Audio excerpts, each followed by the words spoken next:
Welcome into another episode of the Boulevard and the final episode of the year for college football. Our final episode for a few weeks at least until we do a March Madness. So let's enjoy it while we're here because then we're going to have some time off. But joined by my boys Jose, Big T. Glad you guys are here tonight. Talk championship ball, a little NFL maybe bring up a couple other sports. How y'all doing tonight?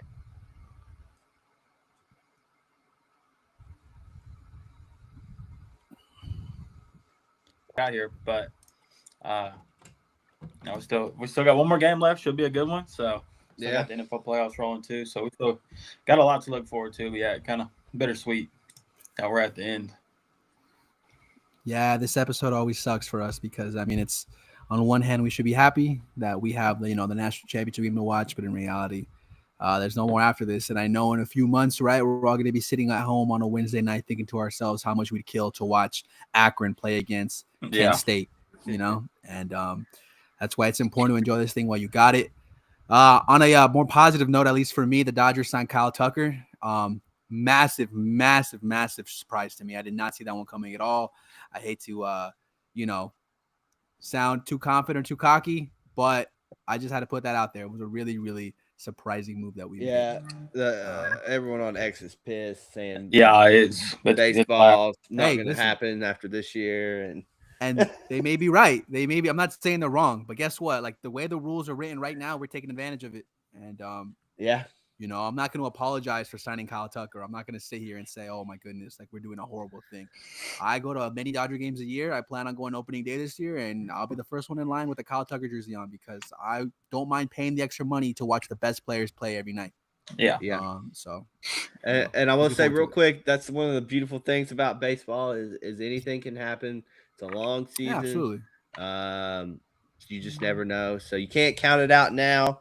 The Dodgers looking good. Yeah, roster-wise, they're looking good, but you just never know. So, but we're here to talk ball tonight. We'll go to back to last week just briefly. Not a whole lot to talk about here, but we'll start with Indiana absolutely shellacking Oregon. I mean, dominant from beginning to end. Just Fernando Mendoza, 5 touchdowns, 3 incompletions. They ran for 185 yards. Surratt, 2 touchdowns. The team they look unstoppable. Indiana looks unstoppable. I kind of was wondering if I kind of thought Oregon could hang with them there, and it just kind of fell apart. So, but yeah, I mean, I don't really think there's a whole lot to say there. Indiana's just a better, more dominant team, and who would have thought? I know we bring it up every week, but saying Indiana is the dominant football team this year. So, yeah, I'm gonna be. First of all, I took Oregon in that game. I'm gonna apologize to Sig. I'm gonna apologize to Indiana. My fault. Hey, that's not me. My fault for fading y'all. I promise you it ain't gonna happen again. So, so that I just want to throw that out there. That's my bad. Big T tipping his cap to maybe his pick tonight. Hey, my fault. I mean, that game was over after the first play. Like I think they threw a pick 6 in the very first play, and I think Dante Moore, as D'Angelo Pons was returning that ball back to the end zone, I think Dante Moore probably made the decision right there to go back to Oregon. And I was like, I'm not ready yet. Probably one of the worst calls I've ever made. And again, looking back on it, it just hurts to know we faded Cignetti. But listen, it's refreshing to see a team like play to this caliber when it matters the most, right? Like Cignetti, for what it's worth, like I know people love to talk about experience. I'm not saying experience doesn't matter, but Indiana has never really been here before, like ever in the history of their school. And Cignetti has never coached in the playoff before. Oh, I coached last year, but hasn't coached this deep into the playoff. And these boys look amazing. Like they are firing on all cylinders right now. All facets of the game, really. It's just refreshing to see a team play their best when it is like, the most critical part of the season. So kudos to them, credit to them. Being compared, you know what? I'm sorry. Real quick, I'm done with Dan Lanning. You know what? Like this guy hasn't won anything. What's his biggest win? against Penn State in the Big Ten championship. Kind of Against the one coach who's worse than him. James Franklin. Yeah, the only guy he beat was the one coach he's fucking better than. You know what I mean? Yeah, the only coach that's worse than him. So he didn't beat Washington. He didn't beat Indiana this year. He got absolutely fucking handled by Ohio State last year. Every big game this guy coaches in, he loses. If he's up for the Alabama job in a couple years, if DeBoer moves on, he better take that while the iron's still hot. Because I just don't see it with this guy. I'm sorry. If he didn't have the unlimited NIL that Oregon possesses, I'm not really sure Dan Lanning would be looked upon as one of the best coaches out there. I'll be honest with you guys. I have my doubts. Yeah, for sure. We'll move over here real quickly to Miami. Ole Miss was a heck of a game. I absolutely enjoyed watching that. Trinidad gave it his all, but ultimately, Miami was just a little bit too much. The thing here I noticed in this game is Miami could run. If they shot themselves in the foot this game. Like they should have won by much more than they did. They could absolutely run the ball down Ole Miss's throat. They could do whatever they wanted. Carson Beck didn't have to do anything. I will give kudos to Ole Miss though. They kept that Miami D line in check the majority of the game. Reuben Bain, didn't hear from him the majority of the night. So kudos to them. Keywan Lacey also going down with that hamstring, I believe. He broke off that huge run at the beginning and tweaked his hamstring, and we didn't see him again until the fourth quarter. So, but heck of a game. Miami probably should have won by more, but shout out Ole Miss, Trinidad, Keywan Lacey, and that team as a whole gave it everything they had to stick with it. So, a lot of heart. Look. If I'm Carson Beck, I'm taking every dollar of that $4 million NIL, whatever deal it was he got. I'm buying every other person on that team something. That motherfucker's got the easiest job on the planet, dog. He's got to hand the ball off. He's got to throw some screens, and then he throws to his own. That's it. Like I was raging that night during that game. I was like, this. I mean, come on. Yeah. Like this is absolutely insane. Like I almost gave it their all, they really did, and I really wish Trinidad did get him another year, but he didn't. So that kind of sucks. But he had a hell of a run. You got to stop playing at some point. That's one thing that's been a pet peeve of mine this year, and it mainly started with the college basketball. Is these guys that are going to play Ignite or whatever, and then coming back to college ball, or going to play pro overseas and coming back to college ball. That's where it all started for me. You got to stop at some point. I mean, but that's another rant for another day. And Malachi Tony, I'm really excited to see what this kid turns into. He's a baller out there at wide receiver. So if as long as he stays healthy, I'm really interested to see what he does as his career goes on.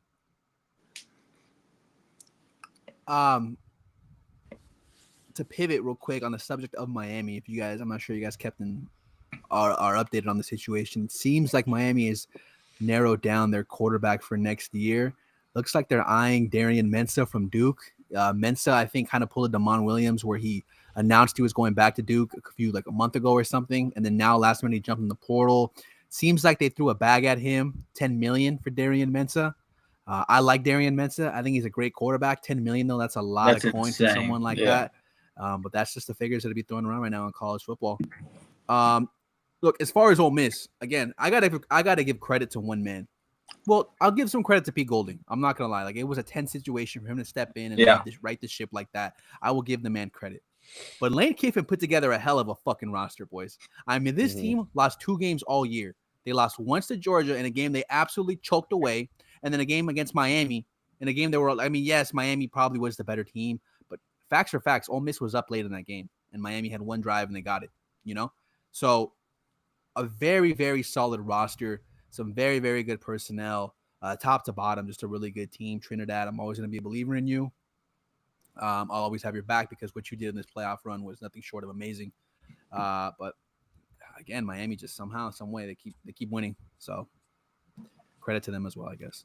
Yeah, and that moves us to the national championship game Monday night. The opening line was 5.5. Indiana's up to 8.5. Over under 47.5. Being played in pretty much Miami at their home.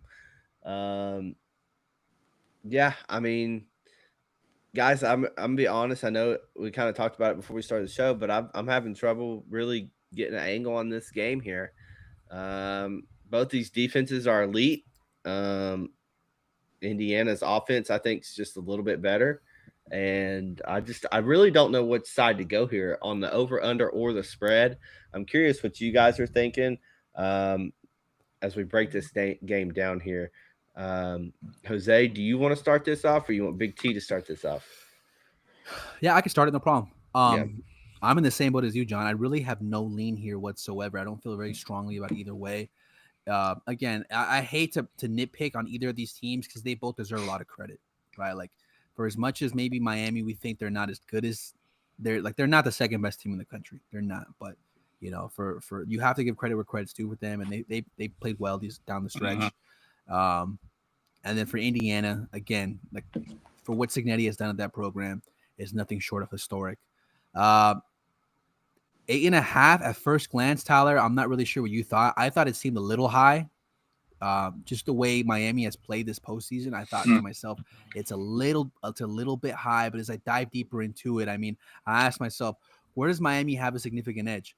Because Indiana's defense is playing lights out this entire postseason, right? Even against Ohio State in the Big Ten championship game, they look great, right? And Miami's defense, while it has looked great at times, we have seen, like last week we saw Ole Miss exploit it a little bit. We saw Chambliss present some problems for them. Mendoza's a little better than Chambliss, I think it's fair to say.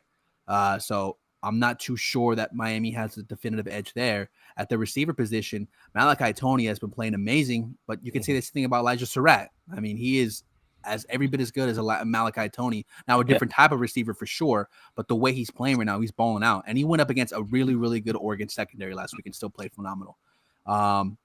Mark Fletcher Jr. from Miami, I will give you that. Like at the running back position, I will give Miami an edge there. I'm not saying Roman Hemby is bad, but Mark Fletcher has been playing phenomenal. Offensive line, defensive line, I think it's pretty much a wash. Miami maybe a slight edge on the defensive line on name value alone, but Indiana's been playing phenomenal in the trenches on both sides, so I can't take too much away from them. Again, I don't see a massive separator anywhere except at the quarterback position. You have a Heisman winner, Fernando Mendoza, the first pick in the draft, and then you have Carson Beck. And Tyler summed it up perfectly. He's got the easiest job in the world because he doesn't do anything. Even the touchdown pass that he hit last week, I forget who it was. It might have been Keelan Marion. Was it Keelan Marion? Yeah, it was. It was a blown coverage. Like Keelan Marion was wide open. You couldn't miss that throw. So I'm not going to sit here and pretend like Carson Beck put on some phenomenal performance again. He didn't. He did what was asked of him and took advantage of a blown coverage, a blown assignment. Keep in mind the entire second half, Ole Miss was pretty much they held Miami's offense in check. It was not like Miami was going up and down the field. Now they made plays when it mattered, but ultimately, overall in the second half, Ole Miss was playing fine on defense. Look, I don't want to face Cignetti again. I'm not going to face Cignetti again. I'll lay the 8.5 here. This is probably the first national championship in a while where I don't have like a really good lean either way, and it kind of sucks. But at the same time, it just makes for more of an enjoyable experience. I could just sit back and watch the game. But I'll lay it with Cignetti. No problem whatsoever. And just hope this team continues playing the way they're going. This kind of reminds me, John, I know different sport, but remember a couple years ago when UConn in college basketball was just blasting teams left and right in the tournament? And we were saying, like, man, UConn is firing on all cylinders when it matters most. They are going up and absolutely smashing. Like, it wasn't even close. They ran through that tournament. Everybody they ran through by double digits. And we kept asking ourselves, like, okay, which team's going to give UConn some trouble? Which team will finally give UConn some problems? And nobody ever did. And I have that same kind of mindset right now, this Indiana team. Like, okay, they're blasting everybody, but somebody will give them some trouble at some point. I'm not so sure anybody will, guys. Like, this may be, we may look back on this and think to ourselves, like, oh, my God, like, that was free money just betting on Indiana because the market will never catch up to them. Yeah. So I'll lay with Indiana here. This Indiana team's been compared to that LSU team with Joe Burrow a few years ago a lot. And sometimes you have these years where you get teams like this that are they're just clearly have an advantage. They're just the better team and they just dominate. They cover spreads.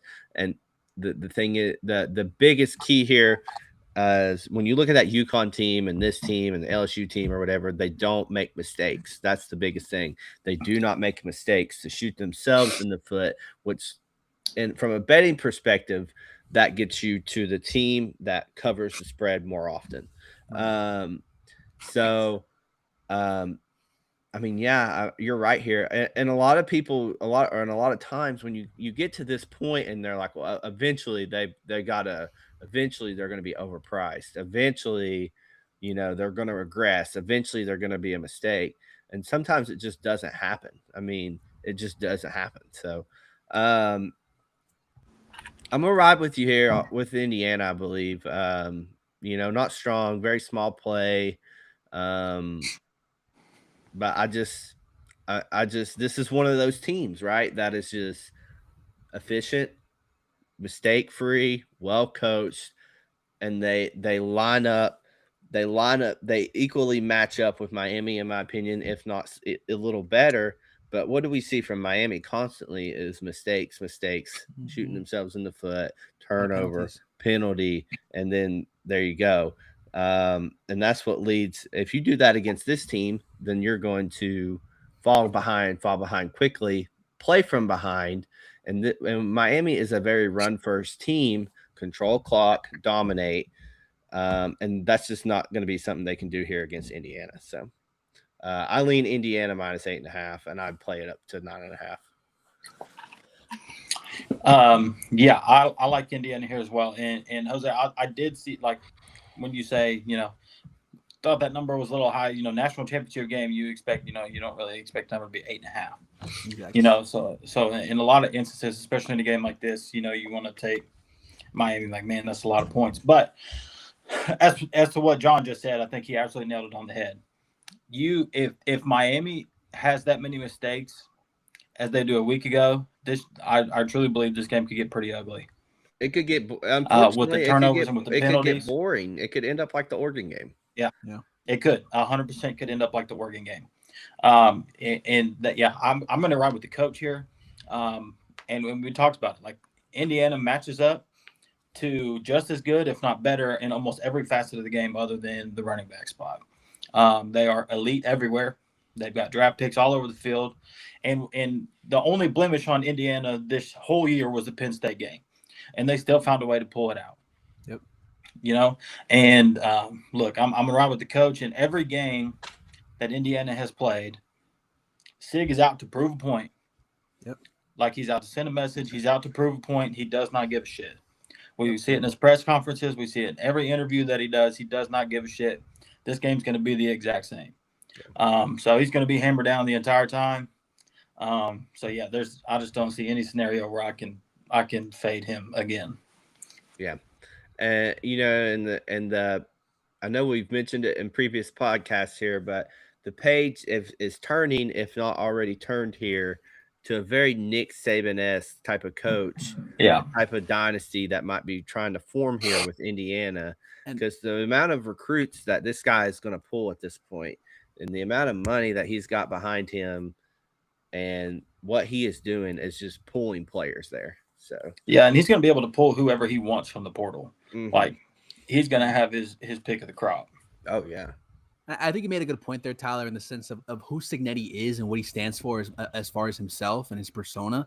Like, he is not the kind of coach to take his foot off the gas. No. Not here, not in the national championship game. Like, he has talked a big game, and he has backed that shit up every single step of the way. Mm-hmm. Like, if he, like, on this stage, on a national stage, after every single comment he's ever made, he is not going to go up there and take his foot off the gas for the better of the opponent. He will blow Miami out.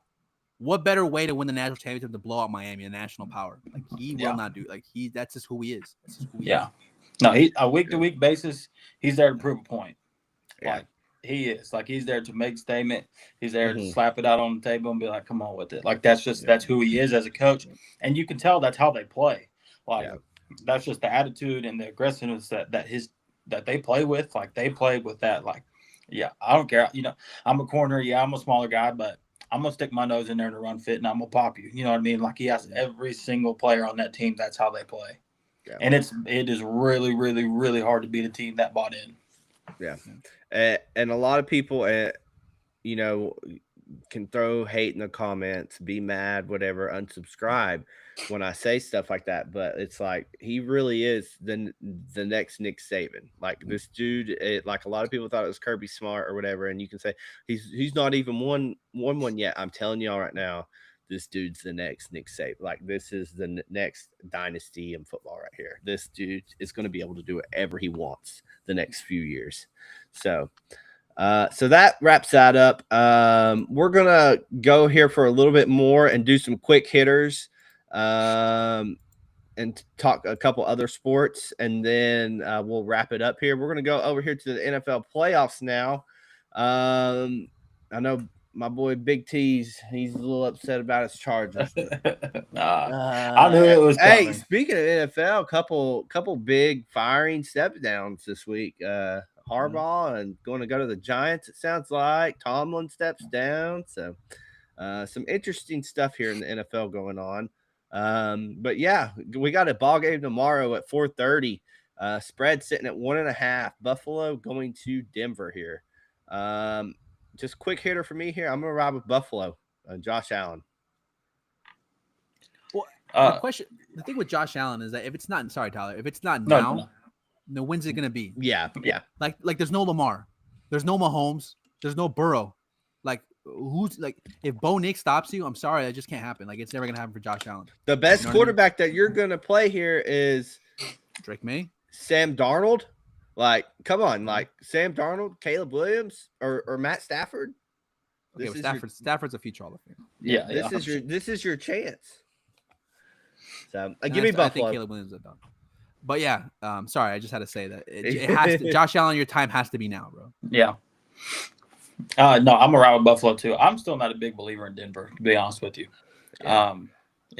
This team, unfortunately, we've had to play them twice.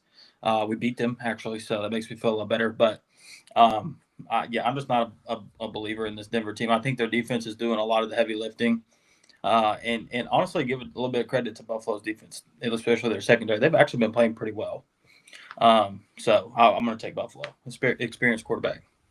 I think this line opened Buffalo -1, didn't it?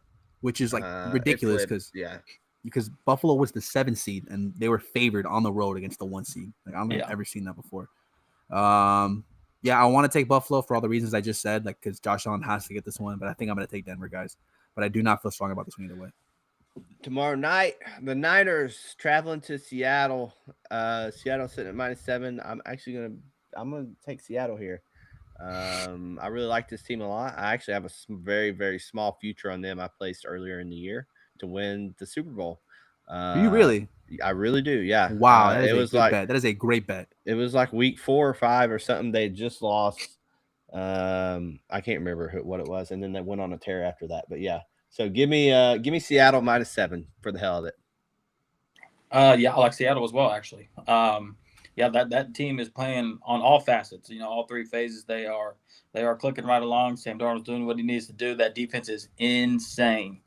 They're playing absolutely lights out right now. So, and one thing too, they can run the ball very, very well.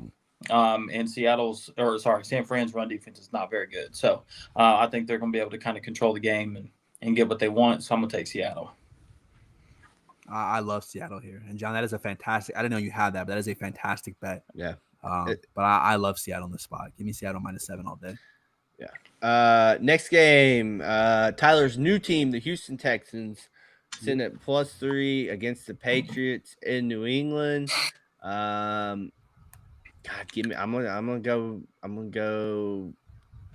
Vrabel here. I'm gonna take the Patriots. I know Tyler's not a fan of them, but I'm gonna take the Patriots.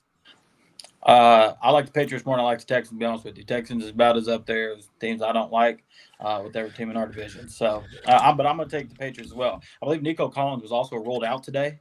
He was. Christian Gonzalez is in, by the way. Yeah, and he's in. So, they're going to have to be relying on Jaden Higgins and Jalen Noel and that run game to really get it going. So, I'm gonna ride with New England. I agree with you guys. I think a lot of people are going to take the Texans here. Like, that'll be the sharp side, I guess. But I just don't see it. Like, C.J. Stroud, as much as it pains me, because not only is he a Buckeye, he played high school ball like 20 minutes from me in Rancho Cucamonga. He's taken some massive step backs, guys, in his NFL career. He is not the same guy he was his rookie year. So and with no Nico Collins either, I just don't really see it. So give me New England. Last game of the weekend, the Rams playing the Bears, traveling to Chicago to play the Bears. Bears are sitting at 4.5. I will take the Bears after the first half is over, and they'll be around plus 17.5. Yeah, that's honestly a great pick. I was going to say the Bears' luck these past few weeks has been insane. The whole season. And I just kind of I don't know how long that's going to be sustainable, especially against a team that can really make you pay with those mistakes. So I'm going to take LA. Hey, this LA team almost lost last week, guys, against the Panthers. Like that was a really, really competitive game. Yeah, what it's worth. Yeah, listen, I want to take the Bears because I still am a pretty big fan of Caleb Williams. No bias aside, I know he went to SC. I think he has that dog in him. I think he's a future NFL MVP. I'm a big fan of his, and I love Ben Johnson. I really think the Bears are like a sleeping giant. Like, this will be like the next dynasty in the NFC East. I'm sorry, in the NFC, along with Seattle. I just love the makeup of their squad. I love their coaches. I really, really am a big fan of this team. But I'm going to take the Rams for now. I still think the Rams are the most complete team in the NFC. And although I haven't been playing like it, and although I just said how much I like Ben Johnson and Caleb Williams, I still have a lot of respect for Stafford and McVay. So I'll lay it with the Rams, but nothing crazy here. Yeah. Real quick, this one's for Jose. Jose and me. And Tyler, if you want to throw something out there, you can. Australian Open, Alcaraz or Sinner? Who are you taking? It's usually about around even money. What can you pull up the actual? I haven't taken a look yet at the odds. Yeah, I'll pull it up. Just a recent play, I would assume Alcaraz would be favored on a court against Sinner right now. Here's the Australian Open future odds. How do I pin this thing? I want to make odds. For some reason, mine is like the one that's pinned, and I want to pin yours. It won't let me. Oh. Sinner is minus 120 for the future. Alcaraz is plus 175. Really?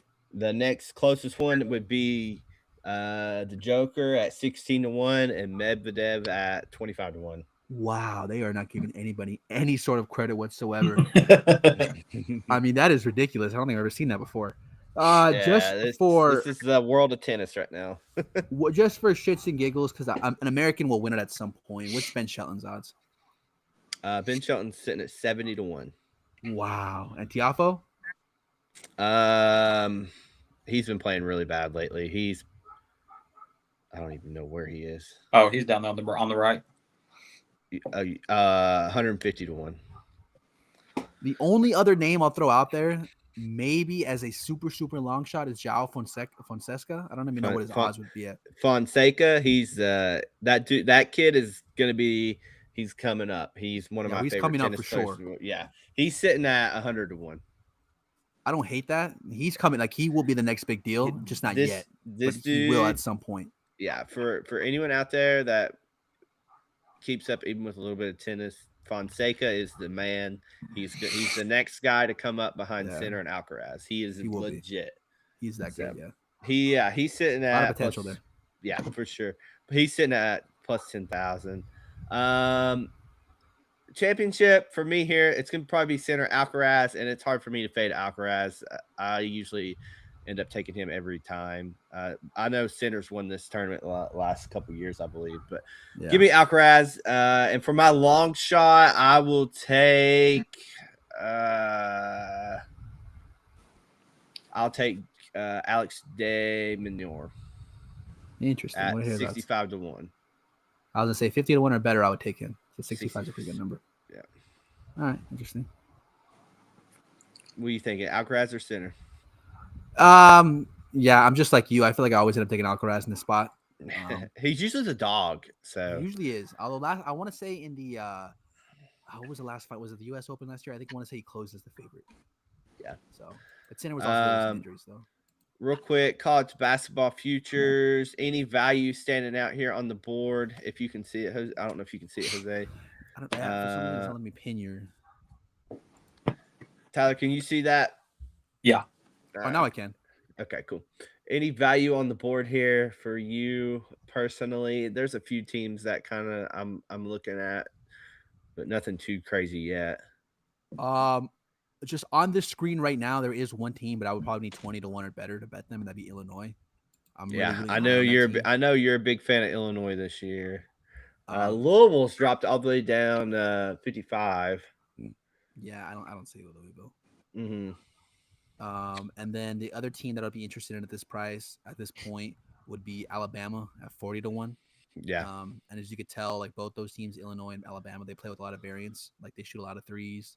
yeah, They get up and down. And in the tournament setting, like if a team gets hot, that could lead you all the way to the championship game. yeah.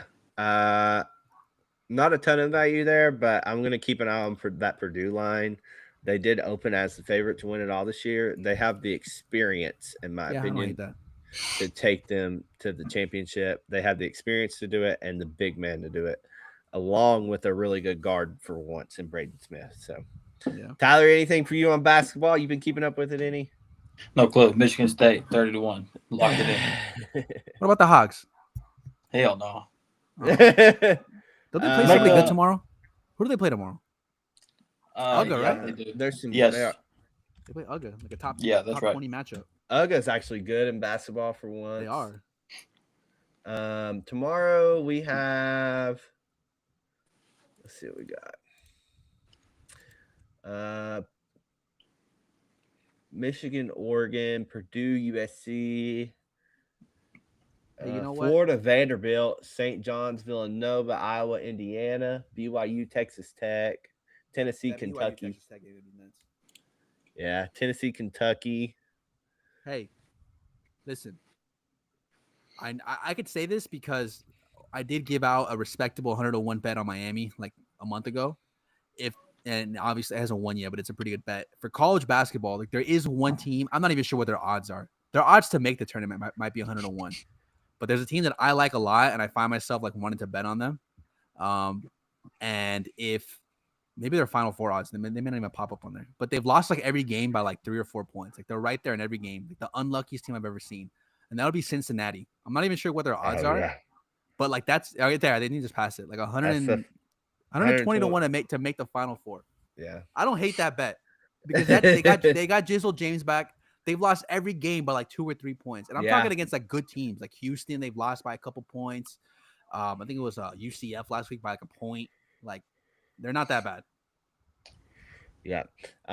We got MMA next week. You guys can stay tuned on our actions for that to see what we post. I do believe this is going to wrap it up though for us. I know my boy Big T's betting NFL. My season's really started to kick in now. Golf started.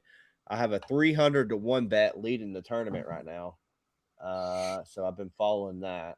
Also, NASCAR starts in 2 weeks, which was my most profitable sport last year. So y'all can follow me on action for NASCAR bets, golf bets, and basketball bets, maybe a little bit of tennis bets.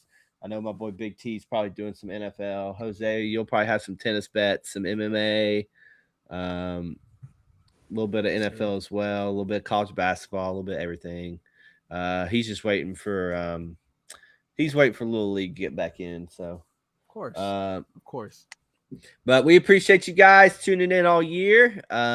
Thank you for all the likes, the subscribes, everything like that. We ain't going anywhere. Just going to be on a little break here now that football's ending. You'll see probably me and Jose at the end of February for a March Madness breakdown, a bracket breakdown, giving our favorite picks and plays. And then you'll probably see me, Jose, and Big T around the end of March for an NFL draft show.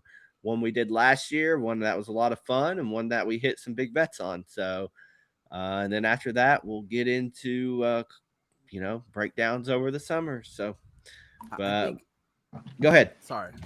No, I just wanted to say like real quick before we sign off, like for the final time for a while. It's been a lot of fun, boys. I love talking ball with you guys. Love chopping it up. It's been a hell of a season, a profitable season for all of us. And again, I know we're kind of entering that boring period or whatever you want to call it. But to anybody out there still watching or, that loves college football as much as we do, news is always breaking. Just keep yourself, keep in touch, keep yourself tapped in. And yeah, hopefully we'll be here maybe for a live March Madness bracket reveal reaction thread or something. Break that down, and then we kind of always end our season with the NFL draft. We've had a hell of a ride on the NFL draft, and we look forward to ending it there. And then we'll pick back up again in the summer. Yeah.